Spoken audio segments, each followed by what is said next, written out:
iPhone frozen again? Bricked after an update? Thought all your data was gone? Are you planning to find a repair shop or restore factory settings using iTunes? Now there's a more convenient method. Gbyte has added repair functions to its existing data recovery features. It can solve many iPhone problems without losing your data. Functions include fixing issues like being stuck on the Apple logo screen, boot loops, charging problems, white or black screens, and update failures, etc. Compared to iTunes and physical stores, Gbyte is convenient, fast, and cheaper. You can do it yourself at home without complicated procedures. It also offers 3 repair modes that you can choose according to your needs, supporting all iPhone devices. Most importantly, unlike other methods or software that render your phone unusable once you enter recovery mode, and making it difficult to exit recovery mode usually requiring payment, Gbyte offers Enter Exit Recovery Mode permanently for free. You don't have to worry about your phone becoming bricked by entering recovery mode.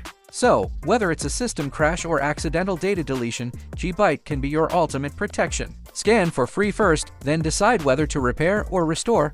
Finally, there are repair packages available for purchase based on your needs. Multiple plans are available, and you can add multiple devices. If you also have a story of being saved by a particular tool, share it in the comments section below, and let's discuss it together. Remember to subscribe to our notification bell. See you in the next video.